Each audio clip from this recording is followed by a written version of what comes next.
Welcome, everyone, to the Jim and Sam Town Square. This is our first episode. We're here. We're ready. We've cleared the fog, and we're going to jump into everything spectacular that happened with Jim and Sam this week. I'm Scott King. Jim and Sam fans know me from the Forbes articles. I'm joined by my co-host, Jim and Sam superfan and TV producer extraordinaire, Chris Cangilla. Chris, thanks for joining me. Hey, Scott, thanks. I don't know if we actually did clear the fog, but whatever people want to believe is fine with me. We don't talk about old S. Just no, like we don't. No. So what happened, Yeah, I get you. In Chicago and LA, all those things. Yep. No one's business. But hey, look, a lot happened this week. As I said, I thought it was a very, very well-balanced week with the shows had fantastic guests, some Jim and Sam favorites. And also something, Chris, that you like to say a lot is there was a lot of good talk just with the guys in the studio. Yeah, I like it. It was a little hard because Sam was in Los Angeles for those 2 days. So they've got that Zoom delay that you and I kind of experience once in a while here on these calls. But it was great to have them just chit chat. And then, of course, you get some of the favorites in with Ian and CQ and then, of course, Bill Burr and all the great guests that came on this week was fabulous. Absolutely. And other things that we're going to touch on is we're either getting new little Jimmy stories or we're getting more details. And I think that's something we've come to see from the show. One of the reasons the show is great. And, we're starting to see some more Jim characters too. So we're going to dive into a new certain character of a certain ethnic background. And, I think a lot's going on for the guys off the air, which is great for them, for their careers.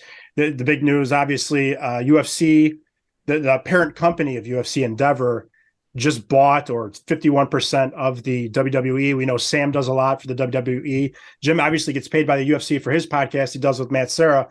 I just think this is great for both guys. I think there's a lot of opportunity there. And also Jim's been very busy with Burt Kreischer, who's a megastar. He's about to have a movie come out, doing his roast, hitting the road with Burt. So I think things are looking up for both guys, Chris. Yeah, it's pretty cool because I did remember Sam kind of, flirting with who's going to buy, that part of his life and always saying good things about Disney or Apple or any of those companies that might have been interested. But no, I think, what we're hoping as fans is that they will partner them up together on something, either bring Jim in on a WWE thing or bring Sam over to the UFC for something. But it'd be great to have those guys do something together in that world, wouldn't it?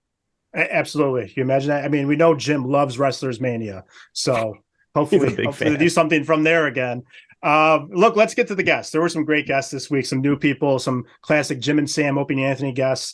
But let's talk about them. We had CQ, not just on the phone, in studio. We had Karen Feehan. You always know what you get with Karen. Let's just say she's kind of cut from the same cloth as a Jim and a Troy. She's a female version of Jim, I think, sometimes. What's that? I'm sorry, Chris. What's that? I'm sorry. Karen seems to be the female version of Jim, it appears. I know it. I think she hustles. I think she's a great comic too. And she doesn't apologize for it. She's herself. And that's why she's a great guest. We had Jim Belushi. He must have done Opie and Anthony. I don't remember being on Jim and Sam. We had a great Bill Burr appearance who's just killing it. And Jeremiah Watkins was Thursday. So let's get to what we thought. Chris, I'm going to let you start because I'm still on the fence. Who do you think was the best guest this week? You can't go wrong with Bill Burr. I mean, it's just been a while. I'm trying to think about, I know they had him on probably during Zoom, during the pandemic, but I just, that friendship that he and Jim have, that's been over the years. And they even talked about it a little bit, they talked about, Bill and Kevin Hart and those guys, they don't change. These guys have found super, super success. Bill was talking about doing Fenway and Kevin reaching the heights that he's had. And they're the same guys, and they all unite behind their joy of making fun of Voss, which just grounds them all in friendship. So yeah, I loved having Bill on there. I like having Karen. Karen was great. I think the weakest one for me was Jim Belushi. I mean, he's a nice guy and I like him in a lot of things, but he seemed a little bit off. So I'm not sure if he's taking more product in than having it go out. But I what do you agree think? with you 100%. I was going to say my best guess was not Jim Belushi. And look, I think he gets a lot of hate thrown his way just because his brother was such an icon. He's spent a lot of time in Chicago. So when he comes here, you pick up on that he's a nice guy. I think he's, picks up or catches a lot of grief just because of who his brother was. He's not going to live up to that, obviously. He seemed like a nice guy, but I agree. He was a slow talker. So it's like, I'm thinking, is he sampling the merchandise a bit too much? I love people that get into that business. I applaud them. He actually had some good John Candy stories too, like behind the scenes stuff. So actually, I think listeners, they hadn't heard it, it's worth going back to listen just for like the John Candy stuff. But yeah, I always not the love best how guess. no, I always love how Jim has he has his, his questions for the show and then his personal questions. What's it like to work with this guy? I heard that, it's stuff that Jim wants to know, which is sometimes what we want to know as well. But Jim it's great. He always has these personal things that he's just curious about, Absolutely. So he was asking Jim some of that. Yeah, that was interesting. Yeah. And for me, I am on the fence when it comes to this week's best guess, because I thought, like I said, it is such a treat to have Colin Quinn in the studio there. He's always great when he calls in, but there's something different. And you hear the guys talk about it all the time. You hear guests talk about it, like being there when you're in the mix and you can turn and riff with Jim or whoever else is there, Sam, other guests. But you talk about ripping on Voss. I think that was some classic CQ and Jim and Sam ripping on Voss. And Voss was golfing with somebody from Pennsylvania, they believe, so he could not join the show that day as co-host. So I think was Ian in that day? Yeah, Ian was in that DQ day. Goofed on Ian. Yeah. I mean, that could have been Voss. Exactly. And I'll tell you what, the boys making fun of Voss, telling his tall tales, if you will, to all his new golfing buddies about wavy gravy and how he can't even, carry this man's shoes or whatever that saying is. But yeah, I can just see Voss talking about, well, did you know that I knew wavy gravy back at, just hilarious in the golf course. And they're making a lot of fun of it. Of course, it's CQ too. Jim, debuted not a character, but how he was taking over as, the Jim dream interpreter. And he was interpreting the boys' dreams and doing a quite good job at that. And I love that too. And that could very well turn into a Jim Norton character, a guy who, like, no matter what's going on, is just interpreting dreams and irritating the hell out of everyone. But yeah, with CQ ripping on Voss, I thought that was great. And they just cannot stop playing the wavy gravy happening from Woodstock. Right. And I don't want to stop hearing it either. And we're going to talk about this later, our favorite recurring bits. But man, when they play that, it never gets old. And when they introduce somebody to it, it didn't happen this week, but when they introduce somebody to that and they're like, wavy gravy, it's amazing. We've all been either having to do these types of things or have seen people trying to do these types of things. You don't know what to really say about somebody. You're just trying to, get into the moment. So I'm sure Voss was just trying, like, hey, I have a job to do. What am I supposed to do? Tell everybody this guy stinks. Why is he here? It's just, he was just playing along, but just the way that he did it. Also, when he's playing golf with people, we've heard that he lies about being an FBI profiler while playing golf. We heard that he told a dark joke to a stranger couple golfing with him that he was going to hit the woman with a shovel in his car, I believe. So who knows what happened? What did Sam say about Jim Collins? What did Sam say about in the green room before Voss went on, that he told the photographer that he's going to kill him? Like, leave me alone, I'm going to kill you, or something like that. But yeah, Voss is a character, and it just, I got a Voss moment that I want to share with you a little later on, because I think it's one of Voss's best, but we'll wait for that moment. Go ahead. Can't wait. So back to my favorite guest. This is going to be our show. We're going some fantastic tangents because we love the show. But that rare CQ appearance, and then Burr and Burr met or was told maybe my favorite Little Jimmy story and had a great reaction to it that we'll get into later. But I mean, you take stuff like that and Burr talking about, what it was like at Fenway, selling out Fenway. He's from Boston. So you kind of get that inside feeling of what it was like to be there, those behind the curtains stories. And CQ, man, I think you got to pick one, brother. I know. I'll go with, it's hard. This is hard, but I think I'll go with Burr just because it's always cool to hear about the benefit they do for Patrice. There's stuff on that. Jon Stewart was there. It's cool to hear about. And yeah, just the ride Burr is on right now, and him being in the studio was great. CQ almost a tie for me. It's good too, because I truly believe, and I think we brushed upon this last week, that these comedians just want to come and hang. They know that it's a good time to hang with these fellas and they don't have to push anything. Bill wasn't promoting this. I mean, he has nothing to promote. The benefit was already over. He just wanted to be with his buddies, right? And hang out and talk. So another reason why that's great and why that was my pick, because he doesn't have to do that. He's super He's famous and wealthy, but he loves that show. Jim's one of his probably good comedy buddies going back a while. So yeah, that's another reason. He doesn't he doesn't get any money from his Star Wars character that's for sale. So we found that out. But he thought he looks Russian too. Yeah, he does. He said it did look Russian. But yeah, no, he doesn't need to go on there. So it's a labor of love for him. What else you got, my brother? All right, now we're going to go to line of the week. There were some good ones. Again, I almost had a tie, but I think I know this one. But for this, we'll count a guest. We'll count a member of the staff in the room. We'll count, of course, the co-host. So, Chris, start with you again. Who'd you have for line of the week, and what was All right, it? So I don't think I fit in those three categories, but I think you'll appreciate it. All right. Is the funniest line, and this wasn't just a quip that one of the guys had in there. So I want to do two. I want to do a line that made me laugh the most, and then the line of the day, which is actually kind of the line of the week, because we're recapping this first week of April. But the line of the day, or the one that made me laugh the most, is when they're talking about the Patrice benefit, and Voss was introducing, I think, Keith Robinson, who is moving a little slower these days, and Voss said, "This next guy, well, he'll be our next benefit." I counted, and I love it. It counts. I loved it. Right. It counts. I laughed when I heard that. Yeah. Yeah, it made me laugh really hard. And that's what I was alluding to earlier. It's a Voss line that was perfect. And another reason why I like Voss, because I know what a clever joke. He is a great joke writer. Him and Jim are so similar with their joke writing and their quick delivery. So you can see that in Jim's Bert Kreischer roast, roast. Yeah. I'm sorry. It was so good.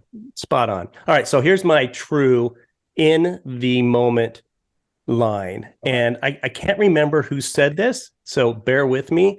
But I think Ewan was talking about Sam's stunner, Sam's fake stunner, or whatever that wrestling move is, that bad stunner he did on tape. Stone Cold Stunner. There you go. And excuse me. And someone said, I think Ian said, what if I do a stunner on stage? And Jim said, get some laughs. So that would be a stunner if he got some laughs, because he's not that funny. I like that. I didn't see one coming. That's definitely that was one of my favorites. What do you got, brother? All right. So I got, one was a little lengthy, but I'll do that one second, because that's my definite line of the week. So my runner up. So I had two that were very close, that were phenomenal, and now I feel better about not giving them guest of the week, because CQ Colin Quinn for me absolutely had line of the week. Here was his runner up that was almost a tie. He told Jim, "You have Charles Grodin pants with the Gilmore Girls lower body." Yeah, Jim is dressing like a little older man. That's a great one. Again, and another great phrasing and joke, just incredible. So that was close to being my number one line of the week. Here is the line of the week from. Where's the drum roll? Maybe I'll put that in post. You got to give Ian Fidance credit, because for my line of the week, he set it up. He set up the riff on Home Improvement, alleging through joke that Wilson was behind the fence and you couldn't see his face because he was a sex offender. And then CQ threw this out there for the line of the week, shoe in for me. With the advances in DNA, Tim, I must leave town immediately. It's incredible. His advice to Tim, right? Can I throw one more in, because go for it? I love these lines. Go for it. I'm sorry. I know we should pick one, but the guys were talking about Jim. We talked about Jim's crazy stories. Yeah. In one of the shows, and I think this was with Burr. I think, and I know maybe Sam said this too. Like how Burr had F for the Family. Is that was Burr's F for Family was his show? Yeah. Yeah.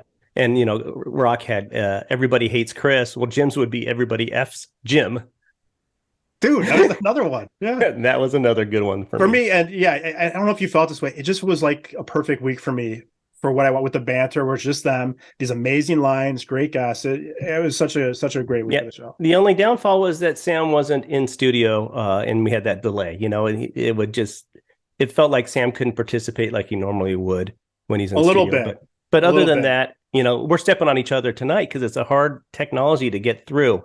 So I can appreciate what he had to go through on And that. look how good they did during the pandemic with it. Like every other Zoom interviews I'd regularly watch during the pandemic, people messed up all the time. They're pretty flawless. You gotta give them some credit.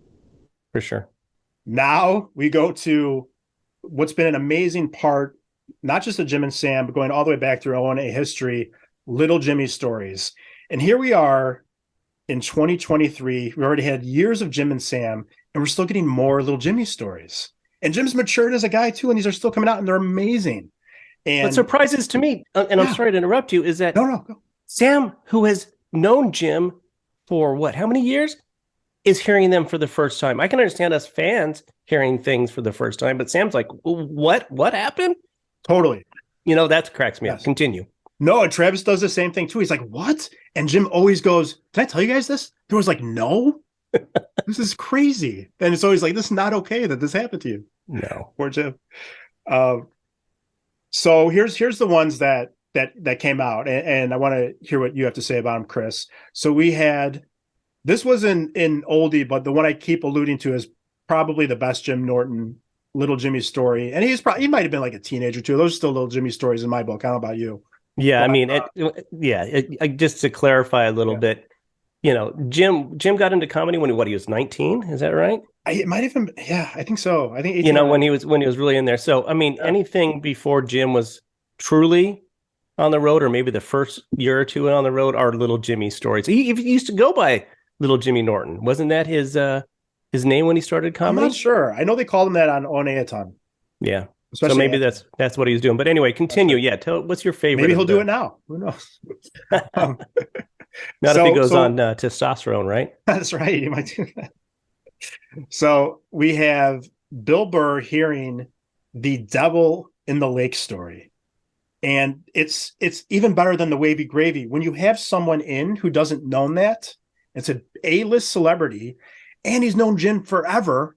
Like, that's an amazing person to have hear that, and the reaction was great. So Jim tells a story where a strange, overweight man brought him to a lake and said, "My father is in there," and pointed to the lake and said, "When you will see my father, you will make love to me." And Jim was drunk and responded, like, "Shut up, I'm going to kill you," or something. Like, well, he said his father was Satan, and Jim was a little Satanist back in those days. So he was very anxious to see Satan in the lake. Because he pledged his soul to him. Yeah, of course, right. And wrote the note in blood for sure. Because official. Jim was not, troubled. Anyway, so yeah, he so Jim went with this guy. Now, I'm Jim's age.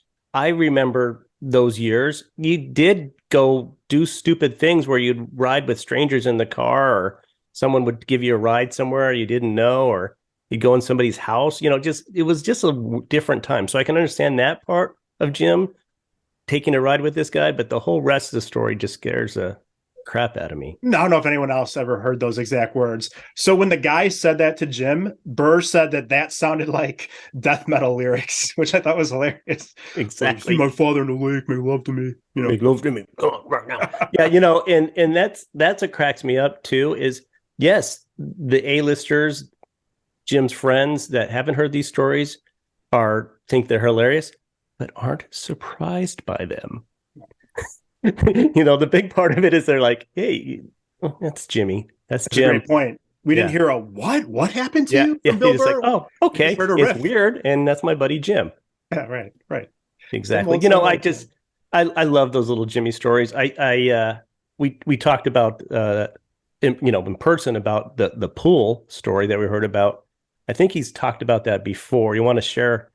Yeah. So the next one on my list from this week, I think there's 3 of them that follow our guidelines for a Little Jimmy story. And you're right. I think he said this before, but I think there's more to it this time. I don't know if we heard what the woman said when Jim was at a pool, definitely not a teenager, 5 or 6 years old. He said that he could see a woman's hair in her bathing suit to his friend Tony at the pool, which this is one I think like other people could relate. You might say something like this when you're that age, because like, first of all, why is that happening with her? Like, you might have said this to one of your friends, right? Personal story. I remember seeing somebody when I was a younger person, probably about 8 or 9, a woman, and it's probably the late 70s, early 80s, and she was out of bounds. and I couldn't figure out what the heck was going on there because nothing was out of bounds on me just yet. So I just don't think I'd say it to my friend. No. I don't think I'd voice those concerns. That just cracks me up. And then the lady blew up at Jim, right? Tony told on him. She said, "What did you say?" And Jim's like, "Nothing," trying to get away with it. And Tony told her, he said he could see your hair in your bathing suit. And this is the part that I actually think she's wrong because they're just little kids. Right. She called Jim a little effing pig, a 5 or 6 year old kid. I don't think that was the guys didn't respond to it. Sam and Travis and Troy didn't say like, how dare this woman? Yeah, I think she was in the wrong too because the kids point out, and we both have kids. They point out the weirdest things, and they have this. They don't have a filter where they're like, I shouldn't say that. They just are honest. Like, I see this. This is what I see. What is it? So that's what Jim was doing. We didn't know that he would, turn out to be perverted, but it's an honest thing to say, and it's weird. Do you have another Jimmy thing from this week? Last one I have is that the story from Jim doing what he did in the back seat, and with Levy and Florentine, and I think that was a foggy day, wasn't it? Oh, he had some fog to clear for sure. Yes, he did. Definitely clearing the fog there in that back seat. But he had just met them or only worked with them a couple times, even according to him. And another instance where we heard this before and we got a little more detail, I think. It's just like, you ever watch like the first 2 seasons of Blacklist where you think right? And you're like, I never saw a little more, more. Exactly. My favorite. So my favorite part of that story is the setup where he's the girls at the club and hating on Jim for lack of a better word, and he thinks that something's going to happen, and then he has an idea to take her outside to give her a headshot, of which I got to see that headshot. I'm not sure if you have before, but he CQ was riffing on that one too. You want to give her that headshot? That's not going to do you any good. And he wanted to give her a headshot in the guise of maybe hooking up a little bit, and her brothers came out and were watching her interaction with Jim, so that kind of C-blocked him a little bit, and he had to get the fog out in the car. And I love my favorite part about that is I think Florentine was driving, right, and it was his brand new car. Yeah, it's a brand new car. Yeah, so he was a little upset about what was going on in the back seat. And who's with him? What was the other comedian? I think it was Levy. I think it's Bob Levy. Yeah. So 2 of his good buddies. Yeah. So this just reinforces that Jim is a well-loved and good friend, because some of those guys, if that was happening, like, I'm never going to work with that freak again. And now they've been friends for 30 years or however long, it just reinforces that this friendship and this brotherhood among these comedians is super strong, and they're all perverts. Absolutely. And speaking of Jim, our next segment here, our next topic, a new character. We met Murph. This week, Murph had his origin story play out live in front of us. An Irish character that just speaks with an Irish accent, just pointed out stuff to the great, legendary Johnny Brand Muffins, Jim's manager, Jonathan Brandstein, who is, look, I've met him. I've talked to him a few times. Very classy, nice guy, very connected in the entertainment industry.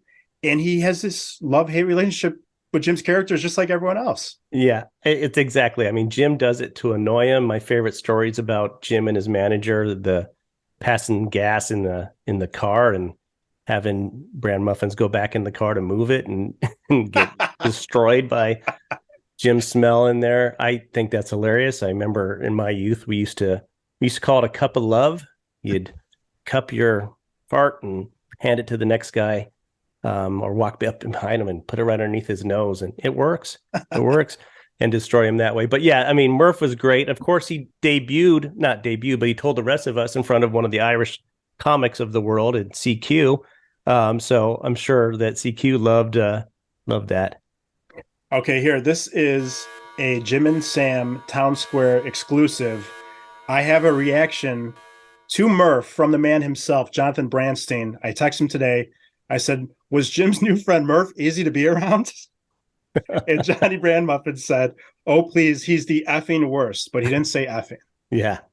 So there you go from the man himself. We are going to have exclusives on the JSTS. Yeah, I'll tell you what, for him to say he's the worst, I don't know. There's a lot of competition there with Doug Bell. I think I saw a post from Doug Bell this afternoon. Nice.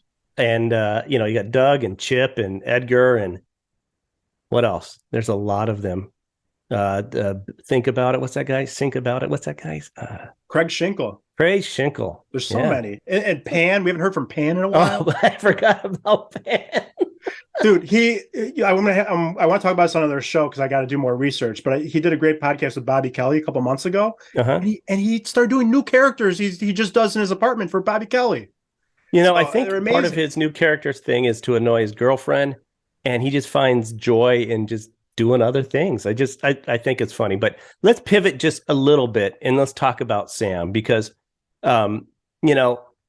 they were talking earlier about radio voices, right? Or I think it was on Thursday about having a good radio voice. And someone called in and say, Sam, I think your voice is fine. You were, and Sam goes, I never get a compliment straight up without being a caveat, right? You said that isn't qualified. And that was maybe one of the things that made me think this whole week. Because poor Sam, look at the career he's had. Sam works so hard, everything he does. And he does so many different things and he's good at them all. So for him to feel that way is very funny. And I think a lot of it is he made fun of himself with, Entertainment Tonight or whoever was doing a show. Right. Sirius said, your voice. And it probably does take listeners a little bit to get past that voice. But I think for all the fans, it happened years ago because he's so good at what he does and all the facets of the show. And I think his voice has improved a little bit too. Look, I don't have a good voice. There's a reason why I don't do this either. Right, exactly. So I think, and Jim saying he didn't have a good voice. I appreciate so much what Sam does. And I'll tell you, it was interesting. Jim was talking about listening to some former disc jockeys, some radio personalities. Yeah. And he goes, Sam, do you remember that? And Sam goes, no, it was before my time. He goes, well, what did you used to listen to in high school? He goes, O&A. Yeah, it was awesome. The afternoon show. I love that you said that. So if you think about that, and Sam, he's gotten to find a career in the two things he loves the most, right? In wrestling and radio. Yeah. And, he went from listening to his favorite show and goofing with his friends to interning, to producing, to hosting shows, to being the co-host of that same show. Yeah, he's helping steer the ship. Exactly. The new facet of this O&A universe. So, and that wasn't given. Absolutely. That wasn't given to him. He's worked at it and developed it and all the way. So, I mean, I know there's some not Sam haters, but Sam. People just don't like Sam as much as they love Jim. The show doesn't work with either one of them not being there, and I think it's a good pair. 100%. Let's talk show banter. So here, I'm going to give you a rundown of some of the things that were discussed just by the guys this week, or I'll even maybe extend it to an Ian and a Karen because they are like a part of the show. So our favorite bits of banter, I have Jim and Karen sealed the deal, both of them, with the personal trainer. Jim yelled at his girlfriend about moving sheets. Jim yelled at a cab driver, then realized he was wrong about what the fare should have been. And Thursday's show, most recent show, this was nobody challenged this. Sam's son is 6 and he hasn't been to a movie theater. He gave the excuse a little bit too that during COVID, there weren't too many movie theaters open at that time. So he thinks he's taking him to a movie soon. But yeah, I was trying to think about when my kids were young. I mean, we were going to the Disney and the Pixar stuff pretty early on. So I gotta challenge you because my kids, I have kids that are close to the same age as Sam's. I got a 5-year-old now, 7-year-old and a 2-year-old, and the 5-year-old has already seen like 4 movies at the theater. I don't know, maybe one was during the pandemic. So you're that person I get mad at when the kids screaming and we're watching. I wouldn't have brought him again if he wasn't. I'm just quiet. Kidding. First, I'm a movie purist. If you go to the theater, you're gonna have an amazing experience. I love going to movies. Yeah, you bet. I think Sam likes going to the movies so much by himself that he's trying to postpone it as long as he can. That he has to go. Well, you told the little story about you wanted to share with his son in the car about Daddy's on SiriusXM and he turned that on and it was Karen was talking about a part of her body, the beehole right there. So it's like, Daddy, what were you guys talking? No, that's not it. No, we don't need to listen anymore. You want to listen to more wrestling? Yeah, that's great. And the other thing that we talked about, and one of the banter moments was happened on Thursday too, is the bathroom. What do you do with a kid when you have to go number two? What do you do with your toddler or your kid? And it's amazing to me, Troy and Jim have no clue. Like, it is second nature to us parents. You got to bring them in the stall. You got to bring them in the stall with you. I luckily At least I did. I luckily have not been in that position. You're kidding me. No, it just worked out where I had my wife with me or other relatives, or I didn't have to go. There's been a lot of peas. Sure. A couple of times I held them over my shoulder and they're like, right. I mean, I have a son and a daughter. I have two sons and a daughter, but I've taken, when my daughter was young, I'd have to take her into the bathroom with me. I can't leave her outside. No, I can't leave her out the door. And it is a nightmare. If I had to do number two, she's going to have to stay there and deal with it. But I've dealt with her number twos. Yeah. So she can deal with mine. Exactly. Right. I mean, she's going to have to when I get older anyway, right? Yeah. Why not just drop hints of it now? Exactly. No, I love that they brought it up because that is like a parent's worst nightmare, being in that situation. I'm lucky I never had to be in that exact situation, but a lot of number ones. Other things you want to get to. Let me tell you a quick story. I know we're running out of time. Go for it. That this is a family joke in my family. Our oldest was 7 years old when our middle child was born, right? So when that younger child was, getting potty trained, he was 8, 9 years old, and we were at his school, and my wife was in talking with his teacher and him, and I was outside with the baby, and I ran the baby. He wasn't that much of a baby. He was a toddler, so he's learning, to go to the bathroom. We didn't want him to mess, so he had to go number two. So I ran into the school and my wife's going, "What are you doing? What are you doing?" I go, "He has to go poo-poo. He has to go poo-poo." And I'm yelling this out loud all over the school. and my wife is like, "He's got to go poo-poo. Where's the bathroom?" So you turn off this filter when you're a parent. Like, I don't care anything else. I just need to finish what I need to do. I need to take care of this before it becomes a problem. So that's a running joke. Happen. And you have to be done with it. Yeah, he's 23 now, so occasionally I'll say that to him, and hey, you gotta go poo poo. I'll yell it out for you if you want me to.